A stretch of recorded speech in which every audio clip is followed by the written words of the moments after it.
Board exam में 100 में 100 अंक लाना आपका भी सपना होगा।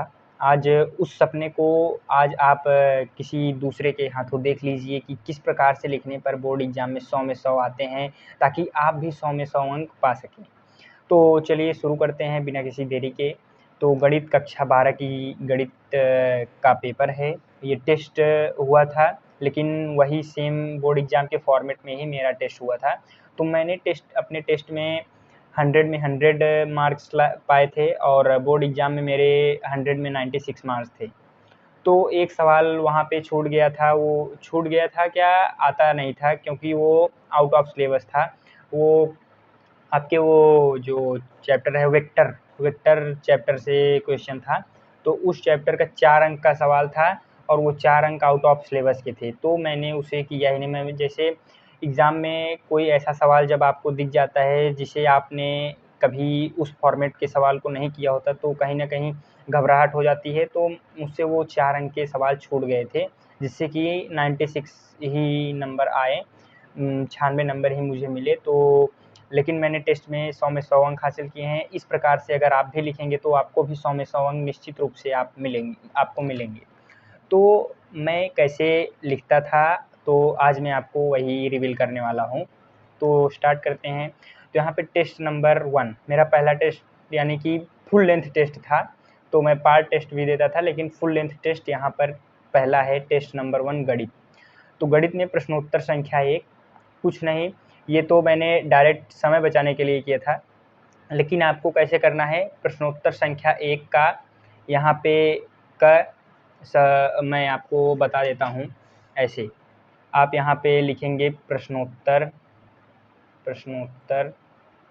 संख्या 1, ठीक।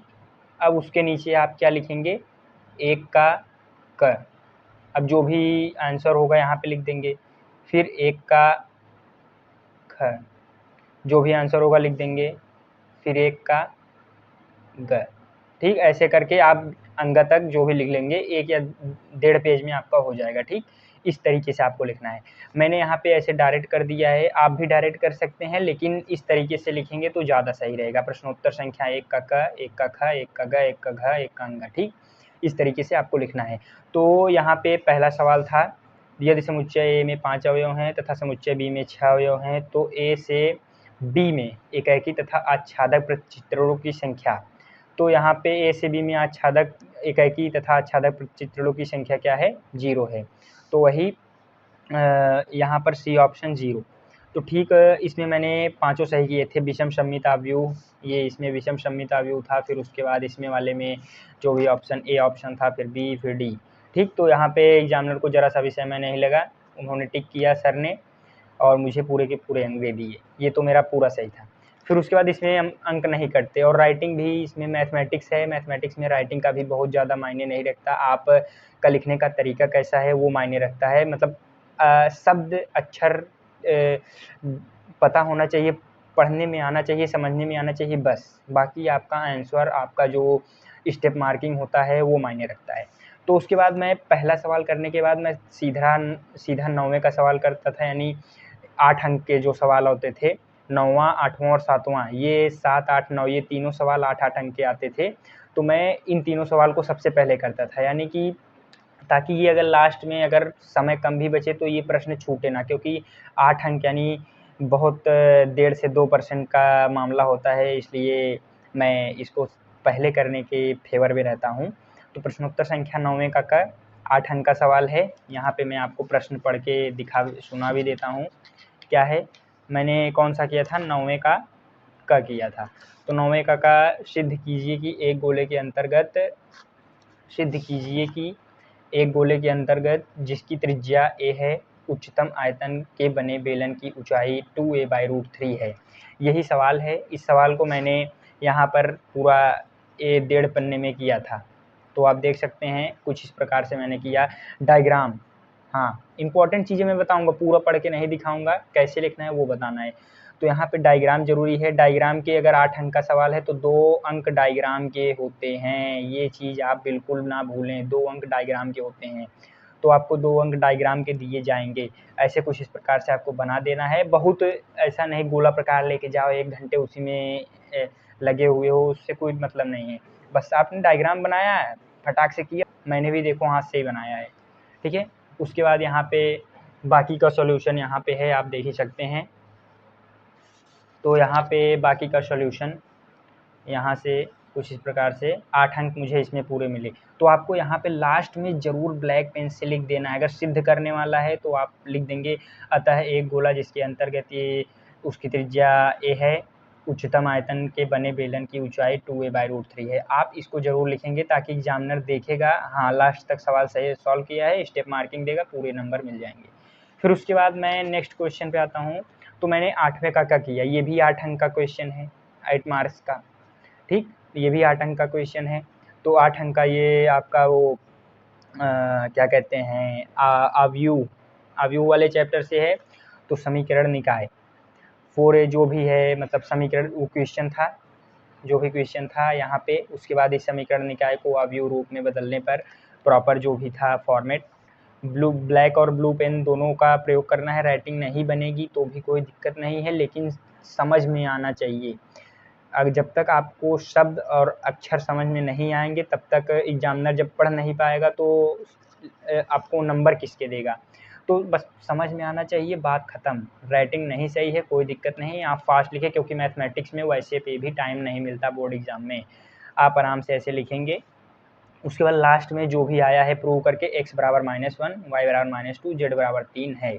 तो जो भी वैल्यू आया है आराम से आपने लिख दिया, आपको पूरे अंक मिल जाए। बोर्ड एग्जामिनर यहाँ पे देखेगा, फॉर्मेट थोड़ा सा देखेगा, बाकी लास्ट में देखेगा हाँ ये सही है, 8 नंबर पूरे मिल जाएंगे। आपको लास्ट में बॉक्स जरूर बना देना है। देखो यहाँ पे मैंने बॉक्स बनाया है ना, आपको भी बॉक्स बनाना ही बनाना है। उसके बाद आप प्रश्नोत्तर संख्या 7वें का जो भी 7वां, ये भी 8 अंक का है। तो इसमें भी मुझे 8 अंक मिले थे, यानी कि मुझे 100 में 100 मिले हैं। मैं पहले ही बता देता हूँ, कैसे लिखना है वो मैं आपको बता रहा हूँ। अब सपोज आपको ये सॉल्व करना था, 2 चीज़ें करनी थी आपको, शांतत्यता की जांच, और मैं सवाल पढ़ देता हूँ 7वां। तो ये 7वें का f(x) बराबर modulus of x minus modulus of x + 1 द्वारा परिभाषित फलन f के सभी अशांतत्य बिंदुओं को ज्ञात कीजिए।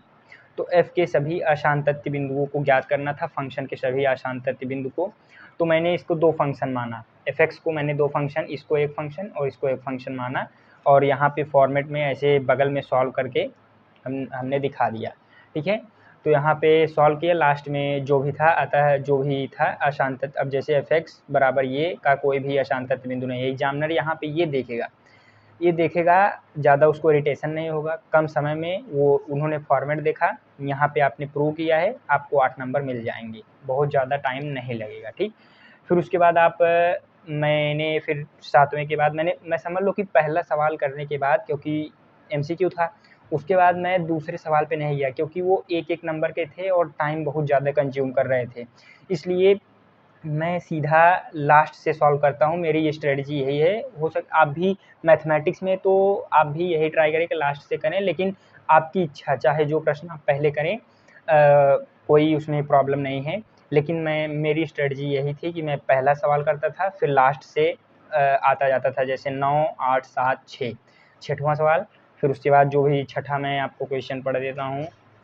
छठे में लगभग 5 या 6 सवाल करने होते हैं, 5 सवाल छठे में करने होते हैं। छठवें क्वेश्चन में सभी खंड करना होता है। तो छठवें का क मैं कर रहा, छठवें का कौन सा क, हाँ छठवें का क कर रहा हूँ। x के सापेक्ष समाकलन ज्ञात करना है। तो x के सापेक्ष समाकलन ज्ञात करना है, तो कुछ इस प्रकार से करना है। x के सापेक्ष समाकलन करने पर मैंने इंटीग्रेशन किया, लगभग पूरे 1.5 पेज लग गए। तो यहाँ पे मैंने आंसर, जो भी लास्ट में आंसर आए, एक चीज़ आपको बिल्कुल भी नहीं भूलना है, बॉक्स बनाना। क्योंकि अगर आप आंसर लिख भी रहे हैं, ब्लू ही पेन से लिख दे रहे हैं, समझ में ही नहीं आएगा। आप ब्लैक पेन से, डार्क ब्लैक पेन से, इस गाढ़े वाले पेन से आप प्रॉपर बॉक्स बनाएंगे, उसके बाद आंसर लिखेंगे। क्योंकि ये लगभग आपका 5 या 6 नंबर का सवाल है, 5 नंबर का सवाल है। तो 5 नंबर के लिए आपको भाई लिखना पड़ेगा। अगर सपोज एग्जामिनर दिखा नहीं, वो सोचेगा आधा ही किया है, या पूरा उसको चेक करना पड़ेगा, तो उसको पता ही नहीं चलेगा। आपने आंसर पता चला यहाँ पे आप करके, यहाँ कहीं पे आंसर लिख दिए हैं एकदम कोने में, दिखा ही नहीं, उसको लगा कि आंसर आया ही नहीं है। इसलिए आपको ऐसा आंसर लाना है कि ताकि एकदम फुल टू फुल उसको दिखाई देता रहे कि यही आंसर है, ठीक है। उसके बाद प्रश्नोत्तर संख्या 6वें का ख, ये नेक्स्ट पेज में आपको करना है, उसी में नहीं करना है, ठीक है। एक क्वेश्चन अगर एक पेज अगर आधा भी हो रहा है तो नेक्स्ट में आपको करना है। मैंने इसी में कर दिया है, टेस्ट था तो मैं अपना पेज बचाने के लिए, समझ रहे हो, तो यहीं पे कर दिया। लेकिन आपको ऐसे नहीं करना है, आपको बोर्ड एग्जाम में नेक्स्ट पेज में करना है, ठीक है। तो यहाँ पे प्रश्नोत्तर संख्या 6वें का ख, 6वें का ख जो भी था अवकलन करना था, तो अवकलन जो भी था यहाँ पे लास्ट में अवकलन करने पे ये आया, तो इसको आपको बॉक्स में देखो यहाँ पर भी मैंने बनाया है, ठीक है। तो उसके बाद प्रश्नोत्तर संख्या 6वें का ग, यहाँ पे पूरा आप कर लेंगे। उसके बाद यहाँ पे ये बॉक्स बनाएंगे, फिर से आंसर आया मेरा, मैंने बॉक्स बना दिया, आंसर कर दिया, ठीक। वही सेम फॉर्मेट, कोई चेंजेस नहीं है, ये तो ऐसे ही है, बाद में लिख दिया था, इसको छोड़ो।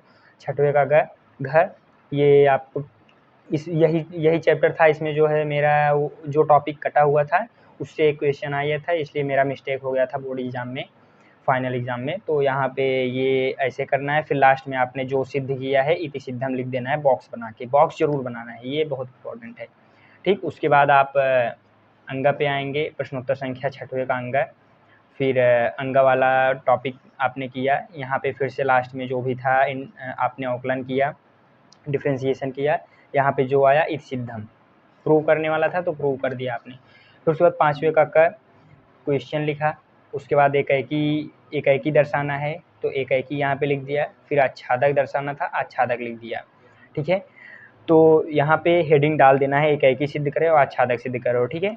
उसके आगे चलते हैं, फिर उसके बाद आप नेक्स्ट 5वें का ख, 5वें के ख में भी आपको सी ठीक ऐसे ही सॉल्व करना है, और लास्ट में वो सिद्ध करने वाला है तो सिद्ध कर दीजिए, जो भी जैसा भी हो आप प्रॉपर ऐसे लिखते ही आएंगे, लिखेंगे, फॉर्मेट आपका होना चाहिए। थ्योरी भी इम्पॉर्टेंट है, ये थोड़ा थ्योरी का पार्ट है, ये भी आपको लिखना है, ठीक है। स्टेप मार्किंग होती है तो हर स्टेप के अंक मिलते हैं, आप लिखोगे तो आपको ज़रूर से ज़रूर पूरे के पूरे अंक मिलेंगे। उसके बाद आप यहाँ पे k=5 पर फलन f(x)(2) पर संतत होगा, ये आपको ज़रूर से ब्लैक पेन से आपको लिखना है, ठीक है। वही फॉर्मेट है, कुछ बहुत नया नहीं है, एक ही फॉर्मेट पे क्वेश्चन अगर आपको आ रहे हैं, नहीं भी आ रहे हैं तब भी आप जितना भी आपको आ रहा है, जो भी 1 या 2 स्टेप आपको जो भी आ रहे हैं आप लिखते जाइए, आपको नंबर ज़रूर मिलेगा। अगर आपने सपोज यहाँ पे 5 अंक का है, ये पूरा सवाल है, ठीक, तो आप 2 या 3 ही स्टेप लिखिए। अब 5 स्टेप का सवाल है, 3 स्टेप लिखिए, आपको 2 अंक तो ज़रूर से ज़रूर मिल जाएंगे, ठीक है। तो इसलिए आप एफर्ट ज़रूर लगाएं। उसके बाद यहाँ पे आंसर था, फिर प्रश्नोत्तर संख्या 5वें का अंग, ये तो शायद गलत हो गया था तो अभी मैंने नहीं लिखा है, ये मिस्टेक है, तो यहाँ पे गलत मैंने काट दिया है एग्ज़ाम में। लेकिन आप ऐसे नहीं काटेंगे, एग्ज़ाम में अगर गलत हो भी रहा है तो आप ऐसे केवल एक ऐसे यहाँ पे कर देंगे। गलत काटने का भी तरीका एक सही तरीका होना चाहिए, आप गलत भी काट रहे हैं वो अच्छे से काटें, बस एक बार ऐसे कट मार देंगे बस हो जाएगा, ये नहीं कि ऐसे ऐसे ऐसे कर दिए, तो समझ ही रहे हो आगे क्या होगा। केवल एक बार ऐसे कर देना है, उसके बाद बस एग्जामिनर समझ जाएगा कि हाँ ये सवाल गलत है, ठीक है। उसके बाद आप चौथे का कर डालेंगे, चौथे का मतलब मैंने चौथा सवाल किया है। उसके बाद उच्चतम निम्नतम निरपेक्ष उच्चतम मान निरपेक्ष निम्नतम मान था, यहाँ पे आंसर आया, आंसर आपको लिख देना है। 2 अंक का सवाल था, मुझे 2 अंक पूरे मिले हैं। उसके बाद चौथे का ख, देखो ये 2-2 अंक के सवाल थे, अगर मैं शुरू से करता तो 2-2 अंक मिलते, और देखो इतना पूरा 5-6 लाइन का सवाल है तो पूरा टाइम कंज्यूमिंग क्वेश्चन था, तो इसलिए मैं जो है इसको पहले ना करके आपको बोलूँगा कि लास्ट में ही इन सारे सवालों को निपटाएं, ठीक है। अगर आप 2-2 अंक के सवालों को 4 सवाल करेंगे, ठीक, और 8 वाला अगर केवल एक क्वेश्चन कर लिया, ठीक है, 2 अंक के अगर आप 4 कर रहे हैं तब जाके आपको 8 अंक मिलेंगे, अगर 8 अंक का आपने एक क्वेश्चन कर लिया तो आपको 8 अंक मिलेंगे। तो पहले इसको करें फिर इसको करें, अगर एक आध सवाल छूट भी गया तो 2 ही अंक जाएंगे, लेकिन अगर ये एक आध छूट गया तो भाई मैटर गड़बड़ हो जाएगा। इसलिए आप फिर उसके बाद चौथे का ख यहाँ पे बॉक्स बनाएंगे, आंसर। 10th में भी ऐसे ही मैंने किया था, 12th में भी, 10th वाले भी अगर देख रहे हैं तो ऐसे बॉक्स ज़रूर से ज़रूर बनाएं, ठीक है। उसके बाद प्रश्नोत्तर संख्या चौथे का ग, यहाँ पे फिर 2 अंक यहाँ पे मुझे मिले, फिर मतलब अंक तो पूरे ही मिल रहे हैं, आपको पता ही है 100 में 100 आए हैं। उसके बाद चौथे का घ बॉक्स ज़रूर से ज़रूर बनाना है, भूलना नहीं है। उसके बाद तीसरे का क, फिर तीसरे का ख, ये यहाँ पे ऐसे चित्र अगर जिसमें अगर आपको बनाना है चित्र, उसमें आप ज़रूर से ज़रूर बनाएं, ठीक है। चित्र बनाओगे, अब 2 अंक का था, इसमें चित्र अगर नहीं बनाते तो 1 ही अंक मिलता, लेकिन चित्र मैंने बना दिया तो 2 अंक पूरे मिल गए, ठीक है। उसके बाद यहाँ पे प्रश्नोत्तर संख्या तीसरे का ग जो भी है, उसके बाद दूसरे का घ बॉक्स बना के आंसर हेंस प्रूव्ड इति सिद्धम। उसके बाद तीसरे का ये दूसरे का ख, फिर यहाँ पे दूसरे का ग, फिर दूसरे का घ, दूसरे का अंग, ये यहाँ पे, ठीक। यहाँ पे अनुक्रमांक लास्ट में, अनुक्रमांक तो मान लो जो भी है, ठीक। उसके बाद मैंने लास्ट में मैं यहाँ पे तो ये ना लिखें, ये लास्ट में आपको लिखना होता है जो भी आपका हो अनुक्रमांक वो लिखें, ठीक है। आपका जो भी अगर अनुक्रमांक हो, तो यहाँ पे मेरा लास्ट क्वेश्चन जो मैंने 5वें का अंग वहाँ पे नहीं किया था, फिर लास्ट में मैंने यहाँ पे कर दिया। वहाँ पे भी सेम चीज़ें लिखी थी, लेकिन वहाँ पे थोड़ा सा प्रॉब्लम हो गया था उस समय, जैसे दिमाग उतना काम नहीं कर रहा था, मतलब थोड़ा जैसे किसी सवाल पे स्टक नहीं हो जाना है। जैसे ये भी एक सीख है कि आप कोई सवाल क्वेश्चन सॉल्व कर रहे हैं तो उस पे स्टक हो जा रहे हैं कि आगे या ये नहीं आ रहा, कैसे होगा, उसके चक्कर में आप आगे के सवालों को गलत कर देंगे, आगे के सवाल आपसे छूट जाएंगे। तो वहाँ पे आपको एटीट्यूडियल नहीं होना है, आपको जो सवाल आता है करते चलिए, जो नहीं आता लास्ट के लिए बचा के रखिए। तो एक सवाल मुझे नहीं आ रहा था, थोड़ा सा मतलब ध्यान से उतर गया था, तो उसके बाद मैंने वही चीज़ें यहाँ पर फिर से लिख दी हैं, ठीक है। तो ऐसे किया, 5 अंक मुझे मिल गए, ठीक। तो यहाँ से लगभग कोई भी, यहाँ पे आपने देखा ही मेरी कोई भी विशेष रूप से त्रुटि नहीं थी, और जो भी त्रुटि थी मैंने थोड़ा सा कट मार दिया था। तो इससे मैंने क्या किया, केवल 3 चीज़ें आपको फोकस रखनी है। प्रश्नोत्तर संख्या, ठीक। स्टेप क्वेश्चन, आपको स्टेप ऐसा लिखना है कि क्वेश्चन समझ में आ जाए कौन सा आपने क्वेश्चन किया है, ठीक, आराम से।